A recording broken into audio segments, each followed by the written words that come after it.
शीश बने को मऊर सोहे, शीश बने का मऊर सोहे, उसका झलक बहुत दिन से बन सड़कों पे।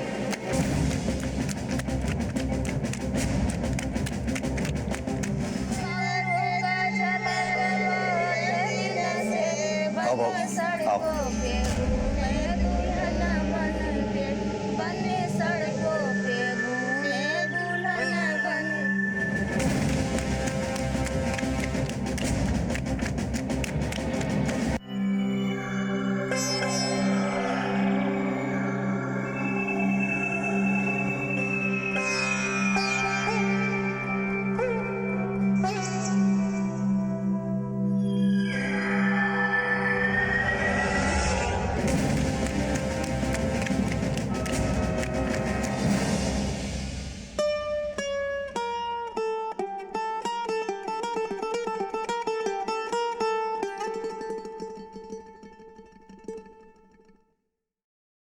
रश्मि,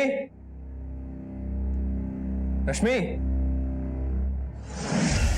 सब सब सब पापा पापा सब सब पापा पापा।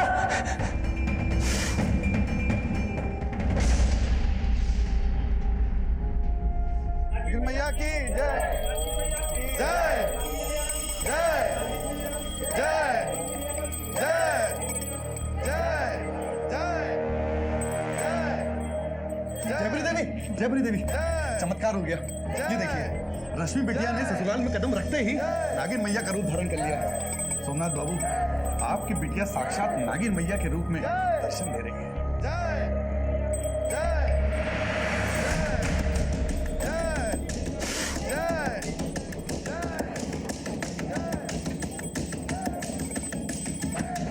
सर सर इस तरफ आइए। सर ये देखिए, इस सांप को सब मेरी बीवी कह रहे हैं।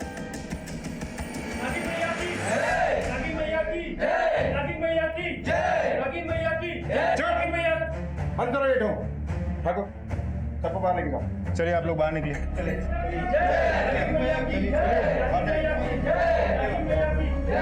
कि घर के मामले में तुझे इंस्पेक्टर साहब को बुलाने की क्या जरूरत थी? देख, अगर नागिन मैया को क्रोध आ गया ना तो श्राप दे देगी तुझे। पापा ये कोई नागिन मैया नहीं है, रश्मि नहीं है ये। अमर, तेरी पत्नी एक इच्छाधारी नागिन है। वो पहले भी अपना रूप बदल चुकी है और ये वही है। चल माफी मांग। बकवास बंद कीजिए। ये इच्छाधारी नागिन वाली फालतू बातों में टाइम वेस्ट करने से अच्छा है ये सोचिए कि आपकी बहू गई कहां।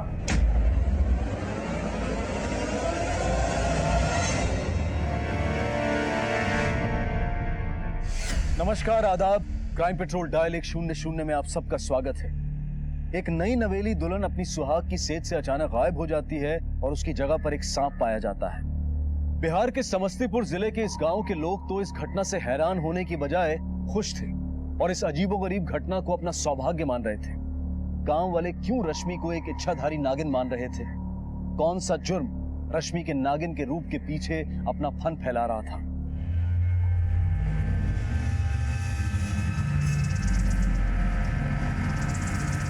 ये रहा साहब।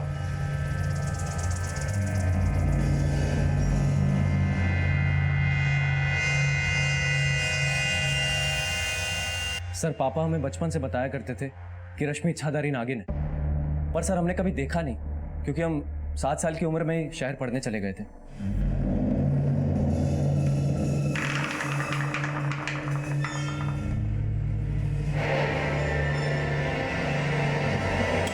हमारी पोती इच्छाधारी नागिन है, मगर ये हमारी पोती नहीं है, क्योंकि हमारी पोती सिर्फ नाग पंचमी को ही नागिन का रूप लेती है। नागिन मैया की दरोगा साहब, रश्मि बिटिया तो साक्षात नागिन मैया का रूप है। आज हम उन्हीं की कृपा से जिंदा है।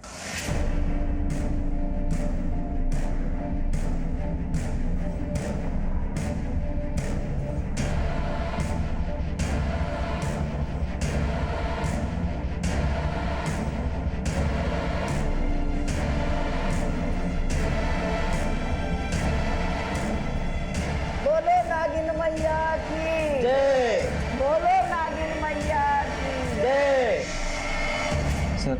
जयपरी देवी पर हमेशा नाग देवता का आशीर्वाद था। वो गांव वालों को खतरनाक से खतरनाक सांप के डसने से बचाती आई हैं। और जब रश्मि पैदा हुई तो उसके माथे पर नाग का निशान था।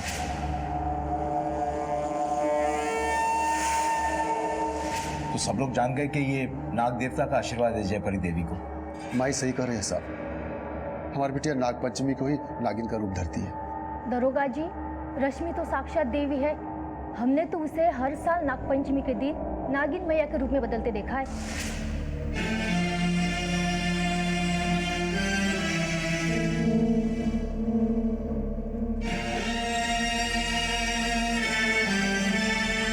हेलो जी दादी।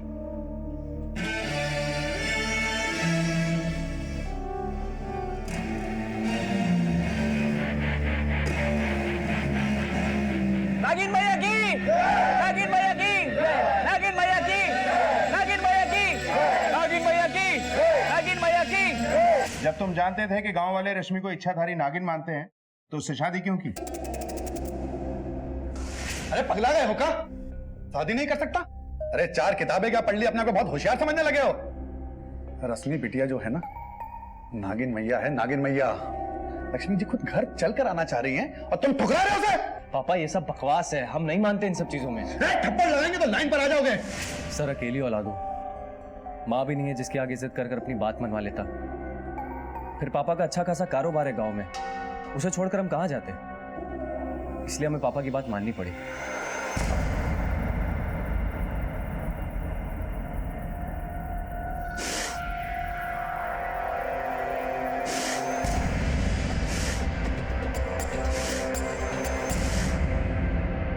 रश्मि के कमरे में जाने के कितनी देर बाद तुम कमरे में पहुंचे? सर यही करीब 8-10 मिनट बाद।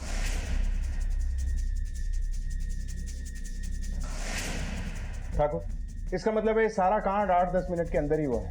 अब हमें यह पता लगाना है कि रश्मि कहाँ है और साथ साथ ये भी पता लगाना है कि बिस्तर पे सांप किसने रखा था। अरे कहाँ ले जा रहे हो? कहाँ ले जा रहे हो नागिन मैया को? अरे हमने पैसे दिए उसके लिए। पैसे दिए मतलब?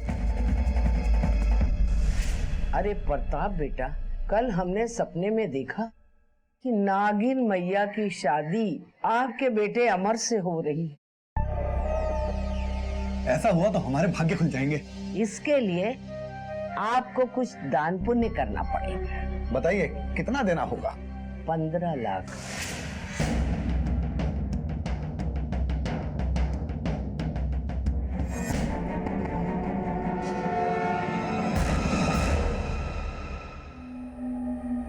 सोमनाथ, कहो भाई।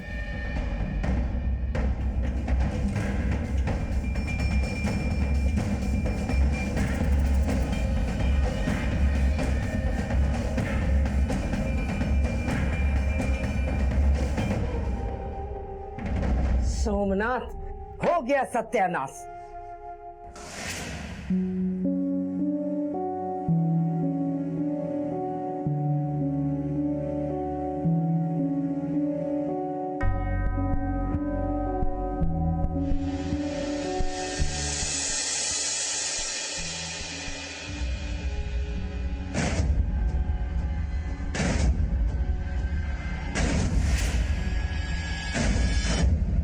ठाकुर, पूरे घर की एक बार फिर से अच्छे से तलाशी लो। सब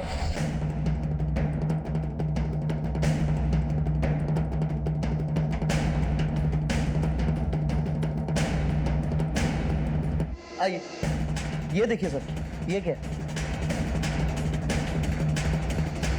टॉर्च देना।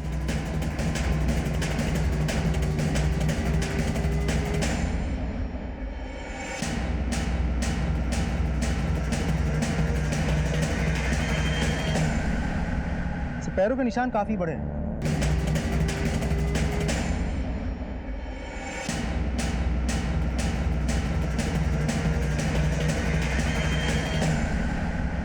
पैरों के निशान काफी बड़े हैं। रश्मि का नहीं हो सकता, आदमी का लगता है। लेकिन अगर रश्मि यहाँ से चल के गई होगी तो उसके पैरों के निशान क्यों नहीं है? क्योंकि ये जो कोई भी है वो बाहर से आया था और ये पैरों के निशान सिर्फ बाहर है, कमरे के अंदर नहीं। इसका मतलब है कि ये आदमी कमरे के अंदर नहीं गया, और अगर गया तो चप्पलें बाहर उतार के गया होगा। या फिर ये भी हो सकता है कि रश्मि अपनी मर्जी से बाहर आई और इसके साथ कहीं चली गई। ये देखो, जाने के पैरों के निशान है। ठाकुर, फॉरेंसिक टीम को बुलाओ और इन पैरों के निशान के सैंपल्स लेने के लिए बोलो, और सभी घर वालों के भी पैरों के निशान के सैंपल लो। पता करो कि रश्मि को किसी ने किसी अनजान आदमी के साथ कहीं जाते हुए देखा है क्या। Okay sir. सर मुझे तो ये सारा गेम जयप्री देवी का लगता है। पहले उसने रश्मि को इच्छाधारी नागिन बताकर पूरे गांव को बेवकूफ बनाती रही, फिर जब शादी की उम्र आई तब प्रताप के अंधविश्वास का फायदा उठाकर रश्मि के साथ अमर की शादी करवा दी और दान के नाम पे 15 लाख रुपए ऐट लिए और फिर रश्मि को भी भगा दिया वहां से। इस जयपरी देवी को और समझना होगा। ठाकुर, जयपरी देवी के घर के सर्च वारंट निकलवाओ और कॉल रिकॉर्ड्स। सर दरोगा जी, हम दोबारा कह रहे हैं आपसे, वो नागिन हमारी पोती रश्मि नहीं हो सकती है। हेलो, ओके ठीक है, जाओ। आपकी पोती तो इच्छाधारी नागिन है। इस बार आपकी इच्छा से नागिन नहीं बनी, इसीलिए आप पहचानने से इनकार कर रही हैं। हम पर आरोप लगाने से पहले एक बार उस सांप को यहाँ ले आओ, फिर दूध का दूध और पानी का पानी हो जाएगा।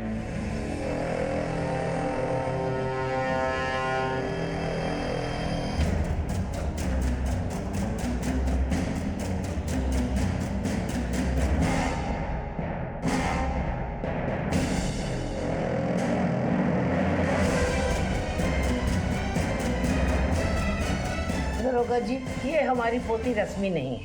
क्यों? क्योंकि ये नाग है, नागिन नहीं। हमारी पोती रश्मि के साथ जरूर कोई साजिश हुई है। सर, पूरा घर छान मारा पर रश्मि नहीं मिली।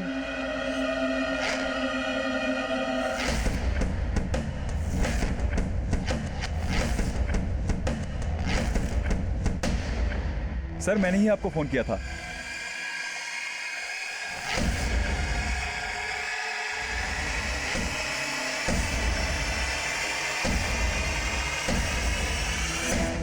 दरोगा जी, ये जरूर रश्मि के ससुर प्रताप की करतूत है।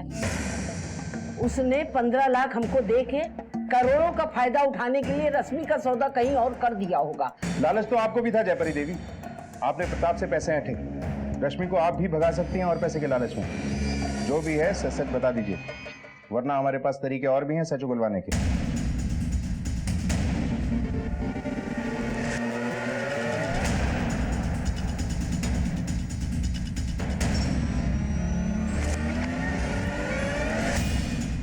पूरा बदन नीला पड़ गया है, मुंह पर झाग के दाग भी है, मतलब इसकी मौत जहर से हुई। शुक्ला, तलाशी लो। सर, हम हमारी बेटी रश्मि को न तो कहीं छुपाए न तो गायब किए। वो हमारी इकलौती औलाद है, भला उसके साथ ऐसा क्यों करेंगे? कृपा करके हमारी बेटी को ढूंढ लीजिए दरोगा जी, हमारी बेटी को ढूंढ। सर, झाड़ियों में पोटली मिली है और ये चूड़ियां। सर, ये कुछ कैश मिला है और ये आधार कार्ड है सर। गणेश कुमार। अगर रश्मि को आपने नहीं भगाया तो हो सकता है कि आपके जंजाल से छूटने के चक्कर में वो खुद ही कहीं चली गई हो। दरोगा जी, रश्मि साक्षात इच्छाधारी नागिन है। उसने अपनी मर्जी से अमर से शादी की है और प्रताप ने अपनी मर्जी से 15 लाख रुपए दिए। दरोगा जी, हमारा विश्वास करिए, रश्मि के गायब होने में हमारा कोई हाथ नहीं है। ये एड्रेस तो इसी गांव का है, पता करो ये कौन है और इस लाश को पोस्टमार्टम के लिए भेज दो। सर,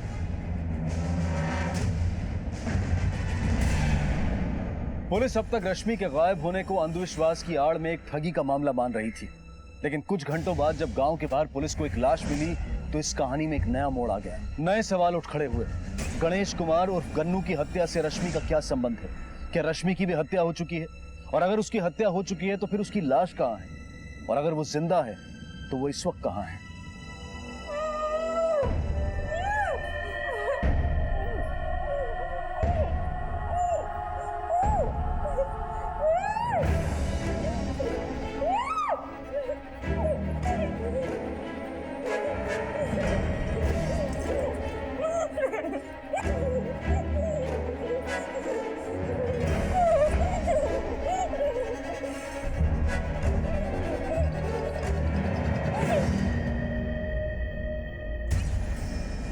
साहब, ये तो रश्मि की पोटली है जो वो शादी के समय साथ लेके गई थी। ये बताइए कि ये कौन है?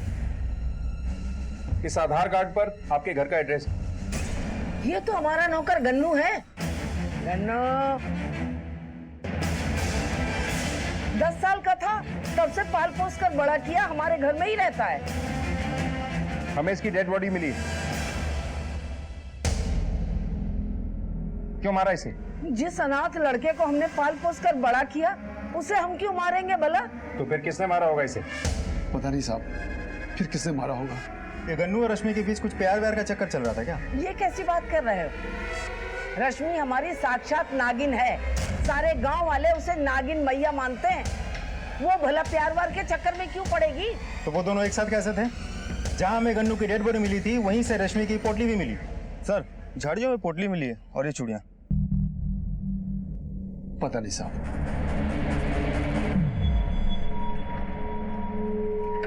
पापा, ये आप क्या कर रहे हैं? जब तक नागिन मैया घर वापस नहीं आ जाती तुम इस कमरे में कदम नहीं रख सकते। लेकिन पापा, आपको कैसे पता कि वो वापस आएगी? सर, हमने जयपुरी के कॉल रिकॉर्ड चेक कर लिया, कुछ भी खास हाथ नहीं लगा।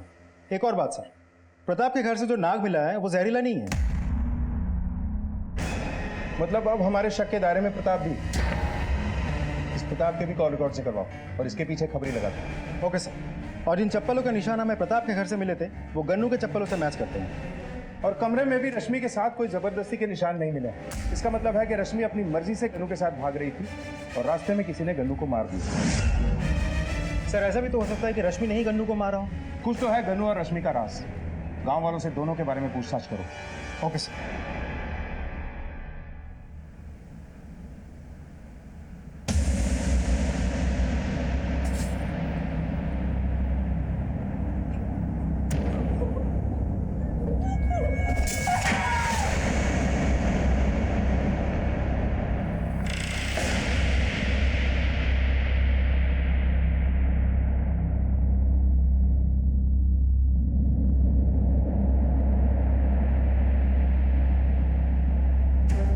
रश्मि और गनू के राज को खंगालने के लिए पुलिस ने गांव वालों से पूछताछ की, लेकिन कोई खास इंफॉर्मेशन हासिल नहीं हुई। इसलिए पुलिस ने घर वालों से जोर जबरदस्ती करके सच्चाई निकलवाने का फैसला किया। देखिए जयपरी देवी, गन्नू और रश्मि के राज का सच बता दीजिए, कहीं ऐसा ना हो कि जबरदस्ती हमें उगलवाना पड़े। बोलिए। बताती हूँ दरोगा जी। शादी के कुछ दिन पहले हमारा नौकर गन्नू और हमारी पोती रश्मि भागने की कोशिश कर रहे थे।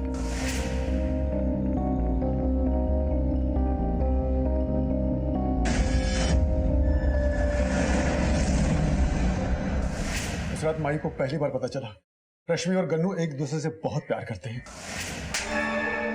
सोमनाथ, बाल इसको। तेरी हिम्मत कैसे हुई मेरी पोती को भगाने की?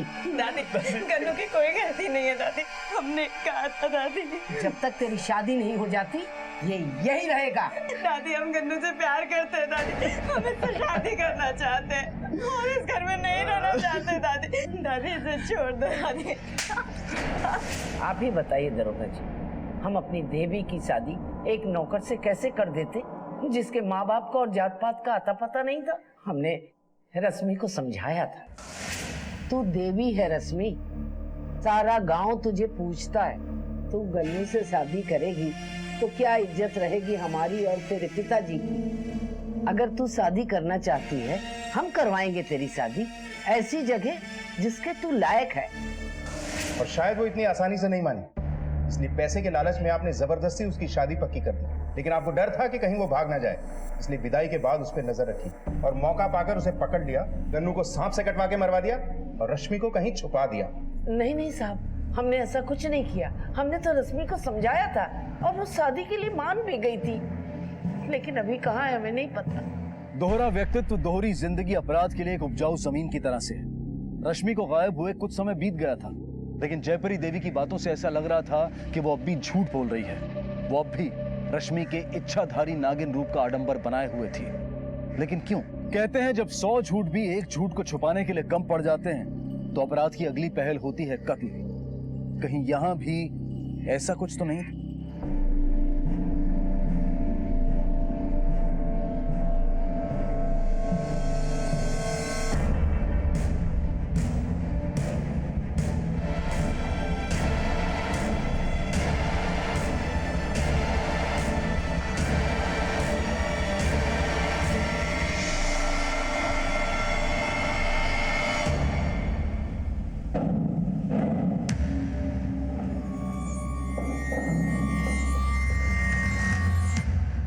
सर, गन्नू के पोस्टमार्टम रिपोर्ट से पता चला है कि उसकी मौत रात के तकरीबन 9:15 से 10:15 बजे के बीच हुई थी, वो भी सांप के काटने से।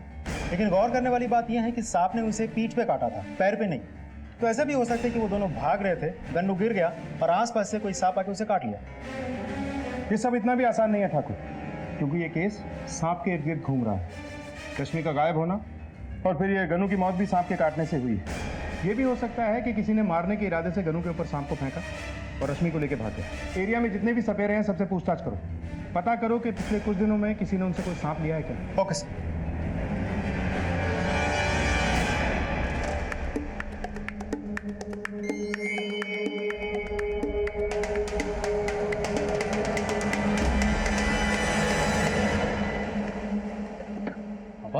ये इतना पैसा और जल्दी लेकर आप कहाँ जा रहे हैं? अपनी कुंडली ठीक करवाने। मतलब कहा हम रश्मि से तेरी शादी करवाकर काल सर्प पर योग्य लाना चाहते थे, और कहा हम तूने काल सर्प पर दोष दे दिया। अब निवारण तो करना होगा ना।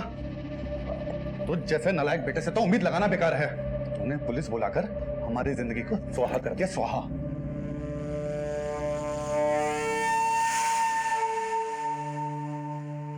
सर, इलाके के सभी सपेरों से पूछताछ करके पता चला है कि एक कोबरा सिर्फ बंसी के पास ही है, जिसने प्रताप के घर से सांप पकड़ा था। लेकिन हैरानी वाली बात यह है सर, बंसी भी गायब है। गायब? मतलब रश्मि के गायब होने और गन्नू के मर्डर के प्लान में इन लोगों ने बंसी सपेरे से ही सांप को लिया होगा। ठाकुर, जो पोटली हमें गन्नू की लाश के पास से मिली थी, हो सकता है कि रश्मि उसी में सांप को लेकर गई और मौका देखते ही सुहाग की सेज पर सांप को छोड़कर वहां से चली गई, ताकि लोगों को लगे कि उसने नागिन अवतार ले लिया। सर, यह भी तो हो सकता है कि बंसी को उनके प्लान के बारे में पता हो और उसने रश्मि के इच्छाधारी रूप के लालच में उस रात दोनों को बीच में ही दबोच लिया हो और फिर जहरीले सांप से गन्नू को मरवा दिया हो। रश्मि की पोटली की भी जांच करवाओ, पता तो चले कि उसमें सांप था भी या नहीं। और ये भी पता करो कि ये बंसी कहाँ है। सब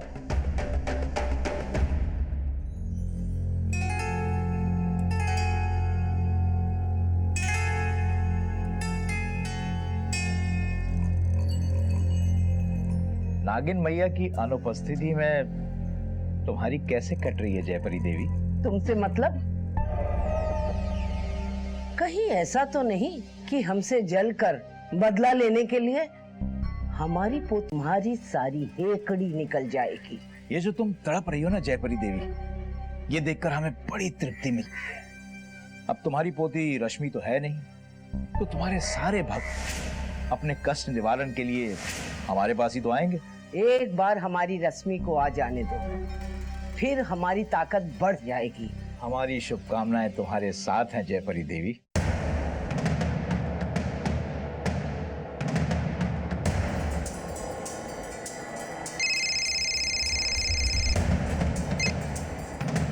बोला था ना कॉल नहीं करने के लिए।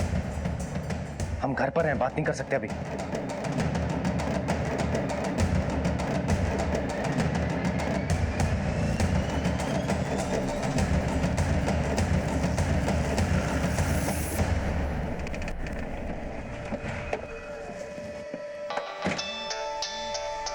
साहब, जयपरी देवी और दीनबंधु की खबर है। ठीक है, एक काम कर, उस पर नजर बना रहे। ये दीनबंधु इस केस में एक नया पहलू हो सकता है। ओके सर, बंसी तो नहीं है, मगर ये बंसी की बीवी है। क्या हुआ साहब? बंसी कहाँ है? 2 दिन से कोई अता पता नहीं है। उसने तुम्हें नाग नागिन को बेचने के बारे में या किसी को देने के बारे में कुछ कहा था? 2 दिन पहले बहुत खुश थे, 2 सांप बेचकर 7,000 रुपया कमाया था। वो सांप जहरीले थे? एक का दांत टूटा हुआ था, उसी से बंसी मेले में खेल दिखाता था, और दूसरा सांप जहरीला था साहब। ठीक है, जाओ। ये दीनबंधु और बंसी का कॉल रिकॉर्ड निकलवाओ। जी सर।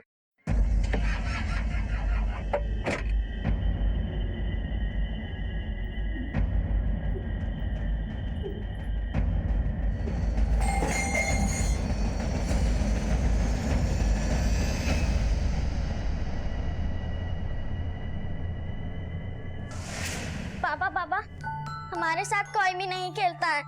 कोनो बात नहीं बेटा, हम है ना। अरे रश्मि, वो लोग तो इंसान हैं, वो तुम्हारे साथ खेलने के लायक भी नहीं है। तुम ना नागिन मैया हो, तुम अनमोल हो, तुम्हारा उन लोग से क्या मुकाबला? क्यों रे सोमनाथ, सही कह रहे हैं ना? हाँ माई।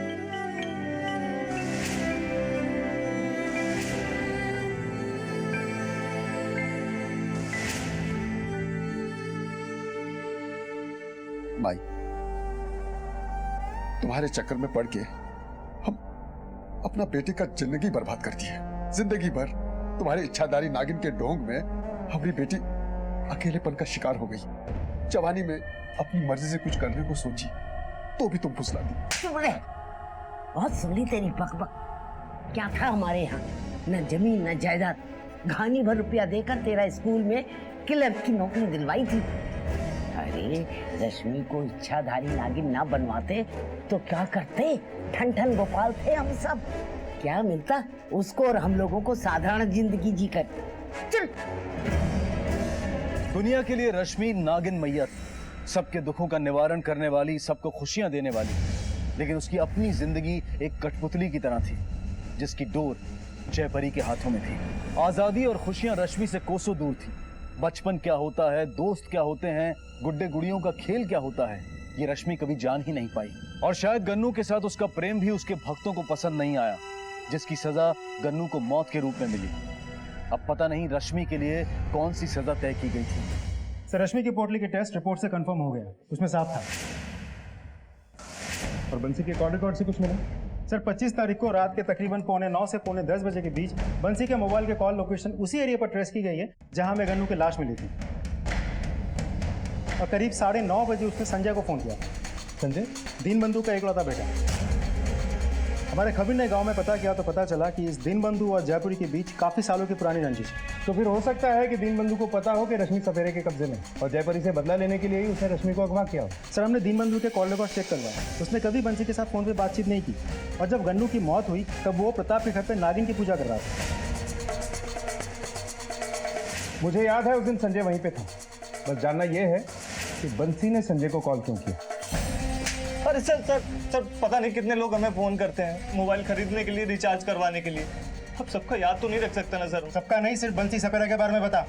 25 तारीख को क्यों फोन किया था तुझे? जवाब जितनी जल्दी देगा ना, हम तुझे उतना ही कम धोएंगे। चल बात। सर, उसका फोन आया था मुझे 25 तारीख को। उसका फोन गड़बड़ हो गया था तो बोल रहा था कि ठीक कराने कब आऊं, लेकिन सर उसके बाद आया ही नहीं वो। गन्नू के मर्डर के बारे में और रश्मि के गायब होने के बारे में क्या जानता है तू?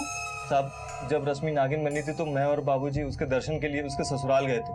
सर, इससे ज्यादा हमें कुछ नहीं पता सर। सर, मैं एक लाचार आदमी हूँ, मैं किसी का क्या बिगाड़ सकता हूँ?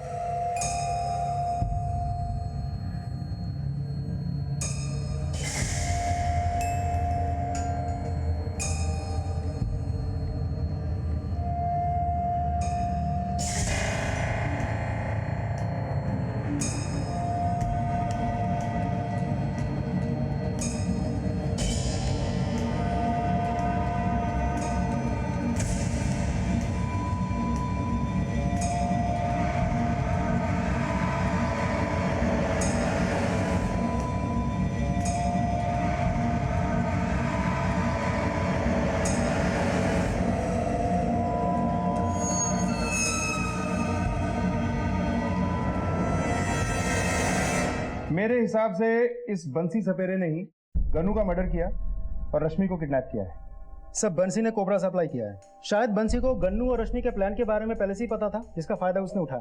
तो ऐसे भी हो सकता है कि बंसी ने रश्मि को पैसों की लालच में अपने पास कैद करके रखा हो ताकि लोगों के अंधविश्वास का फायदा उठाकर ये और पैसे बना सके। प्रताप, हो सकता है प्रताप ने पैसे के लालच में 15 लाख रुपए में जयपरी से रश्मि का सौदा किया। अब ज्यादा पैसे में रश्मि को बेचने की सोच रहा हूं। सर, हमने गांव में पता किया है, दीनबंधु और जयपरी के बीच सालों से गांव में पावर गेम चल रहा है। तो ऐसे भी हो सकता है कि रश्मि को रास्ते से हटा के दीनबंधु गांव वालों को फिर से जयपरी की तरफ से अपनी तरफ खींचने की कोशिश कर रहा है। इस सब में एक शख्स पे तो हमारा ध्यान गया ही नहीं, अमर। हो सकता है कि अमर को गन्नू और रश्मि के अफेयर के बारे में पता चल गया और अमर ने ही सबसे पहले रश्मि के गायब होने के बारे में हमें बताया ताकि हमारा ध्यान इस पर से हट जाए। इस अमर के कॉल रिकॉर्ड निकलवाओ और एक खबरी को इसके पीछे लगा दो। Okay sir.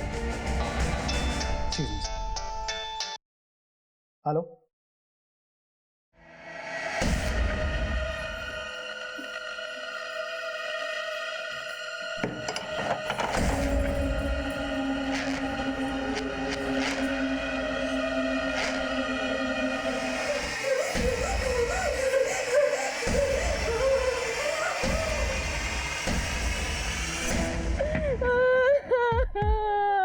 हटिए सर, आप लोग हटिए।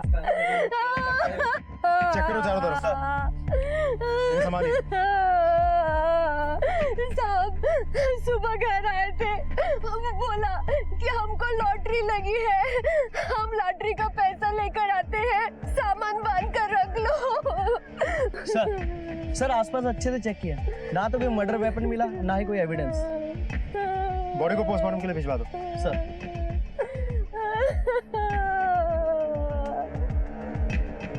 लॉटरी मतलब बंसी शायद किडनैपर या रश्मि को बेच के जो पैसे मिलने वाले थे उनके बारे में बात कर रहा हूँ। पॉसिबल है सर। हो ना हो, इस केस में बंसी भी इन्वॉल्व था, इसी वजह से उसका खून भी हुआ। लेकिन सर ये कर कौन सकता है? वही जिसने बंसी को इस काम की कीमत दी और जिसे गन्नू और रश्मि के भागने के प्लान के बारे में पता था।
कौन है ये?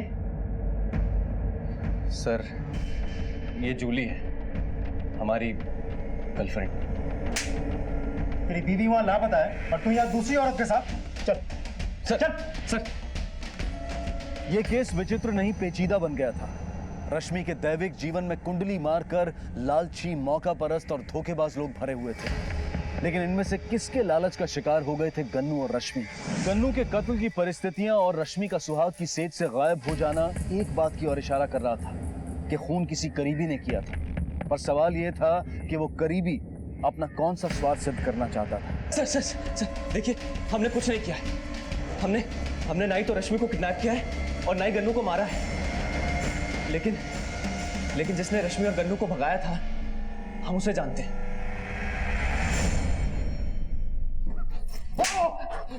बता दो साहब, हमने ही रश्मि और गन्नू को भगाने का प्लान बनाया था और बंसी से सांप लेके रश्मि को सुहाग की सेज पर रखकर गायब होने को कहा। हम अपनी बच्ची की खुशी चाहते थे साहब, लेकिन माही ऐसा नहीं चाहती थी। माही ने उसकी शादी अमर से तय कर दी। शादी से कुछ दिन पहले अमर हमसे मिला था।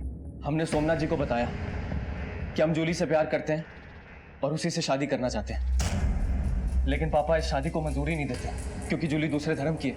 ये बात सुनकर सोमनाथ जी बहुत खुश हुए और बोले, देख अमर, न तुम्हारे पापा और ना ही हमारी माई तुम्हारे और रश्मि की दिल की बात को समझेंगे, इसलिए तुम अभी शादी कर लो।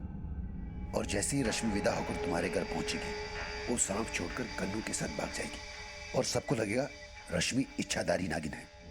उसने नागिन का रूप लिया है और इसके चलते हमारी माई अपनी इज्जत बचाने के चक्कर में चुप रहेगी और तुम्हारे पापा नागिन को देखकर इस बात से गदगद रहेंगे कि अब उनके घर खूब लक्ष्मी आएगी। फिर तुम मौका देकर प्रताप जी से जूली के साथ शादी की बात करना। तुम जब इस पूरे प्लान के भागीदार थे तो पुलिस में रिपोर्ट क्यों लिखवाई? उस रात सांप को देखकर हमें अचानक ख्याल आया कि कहीं पापा अपने अंधविश्वास में हमारी दूसरी शादी होने ही ना दे। हम बहुत डर गए थे साहब, इसलिए हमने चिल्ला दिया कि सांप है और पुलिस में जाकर कंप्लेंट करवा दी, ये सोचकर कि अगर आप आएंगे तो पापा को विश्वास हो जाएगा कि उनके साथ 420 हुई है।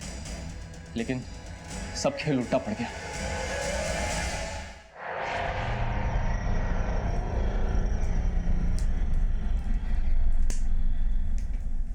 पच्चीसवीं सालगिरह मुबारक हो बेटे। आज के इस दिन का हमें सालों से इंतजार था। आज तेरा उद्धार होगा। और प्रताप बाबू, आज से हमारा एक नया रिश्ता शुरू होगा और जयपरी देवी का हमेशा हमेशा के लिए विध्वंस हो जाएगा। ये केस दिन ब दिन उलझता जा रहा है। कोई ना कोई ऐसा पहलू है जो हमारी आंखों के सामने तो है लेकिन हमें दिखाई नहीं दे रहा है। Excuse me. हेलो क्या?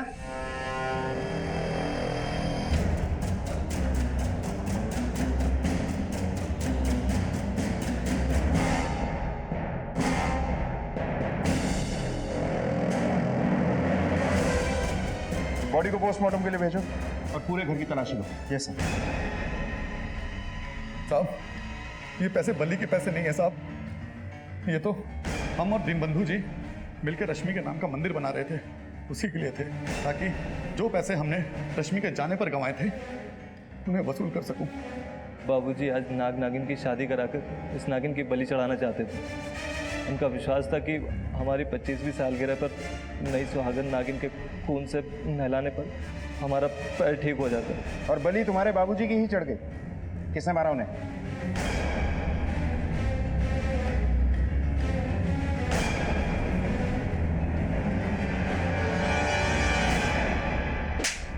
चुप क्यों?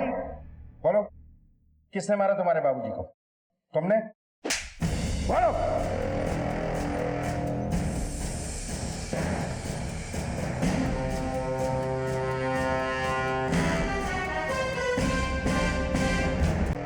किसने मारा तुम्हारे बाबूजी को? तुमने? बोलो।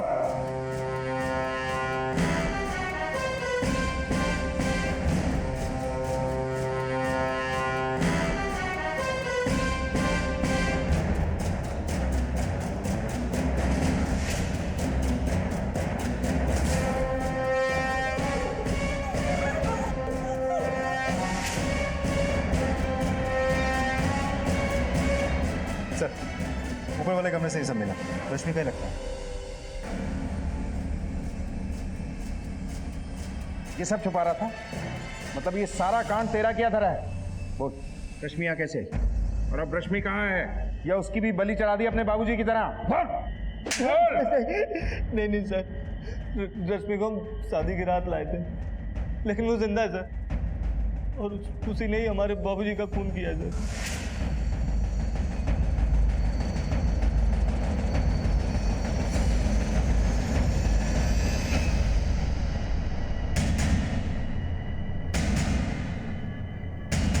तुम यहाँ कैसे? कहाँ चले गए थे तुम? कहाँ चले गए थे?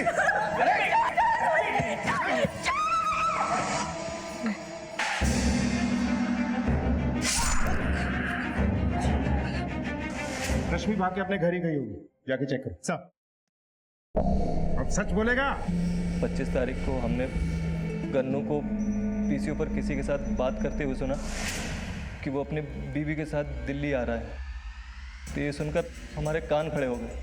सर, गन्नू बहुत घबराया हुआ था, तो इसी बात का फ़ायदा हमने उठाया और उसे बहला फुसलाकर सारी बात कहलवाई। तो उसने बताया कि वो रश्मि को लेकर भाग रहा है क्योंकि वो रश्मि से प्यार करता है। लेकिन जयपरी देवी रश्मि की शादी अमर से करवा रही थी। गन्नू ने यह भी बताया कि सोमनाथ चाचा ने उसे 10,000 रुपये दिए हैं और उसने बंसी सपेरे से एक नाग भी लिया है जो रश्मि अपनी जगह ससुराल में छोड़कर भागेगी। सर, रश्मि अगर हमारी ना हो सकी तो कम से कम उस नौकर गन्नू की तो नहीं होने देता, लेकिन इससे अच्छा मौका हमें कहाँ मिलता। हमने सोच लिया था कि गन्नू को मरवा के रश्मि को अपने कब्जे में कर लेंगे। तो देखते हैं कि रश्मि हमें कैसे मना करती है। इसलिए हमने बंसी सपेरे को पैसे का लालच दिया और उसे एक जहरीला सांप लेकर वहाँ भेजा ताकि वो गन्नू को सांप से कटवा कर मार दे और रश्मि को बेहोश करके हमारे पास ले आए।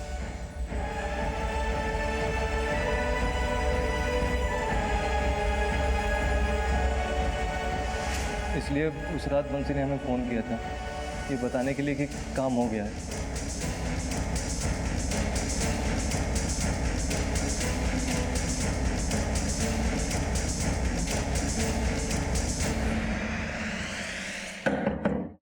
बंसी को क्यों मारा? वो पैसा तो आपको देना ही पड़ेगा, हम बता दे रहे हैं आपको। तो क्या कर लेगा अगर मैं पैसा नहीं दूंगा? बता। वो हमें पैसे के लिए ब्लैकमेल कर रहा था। तेरे एक बदले की आड़ में एक के बाद एक जुर्म के सिलसिले शुरू हो गए।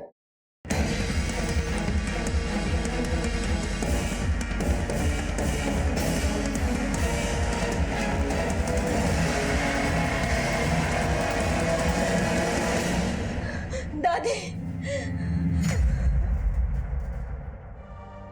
रश्मि, रश्मि तू आ गई। बेटा भगवान का शुक्र है, मैं तो सोच भी नहीं सकती थी कि तेरे बिना क्या होगा।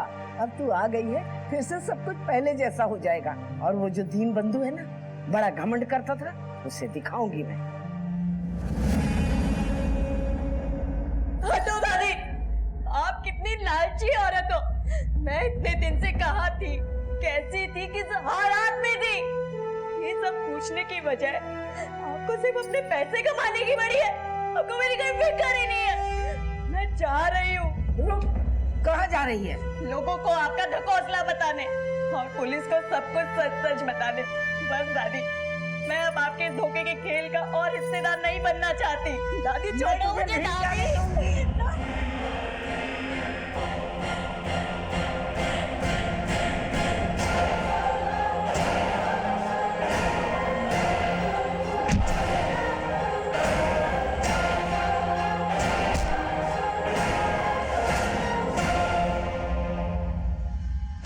ले चलो इसे।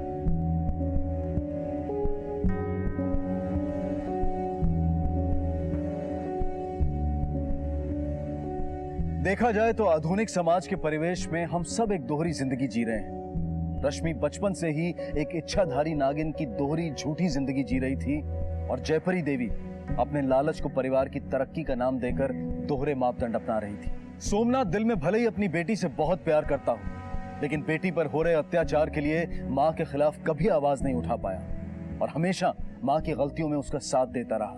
अंधविश्वास का चश्मा पहने गांव वाले नागिन मैया के आशीर्वाद से अपनी जिंदगी संवारना चाहते थे, लेकिन कोई ये नहीं देख पाया कि एक बच्ची से उसका बचपन छिन रहा था। कोई ये नहीं समझ पाया कि रश्मि की भी अपनी कुछ तकलीफें होंगी, कुछ दुख दर्द होंगे। सभी दोहरी जिंदगी और दोहरे मापदंड का शिकार थे और इसमें अपने लालच के सिवाय और किसी के लिए कोई जगह नहीं होती है।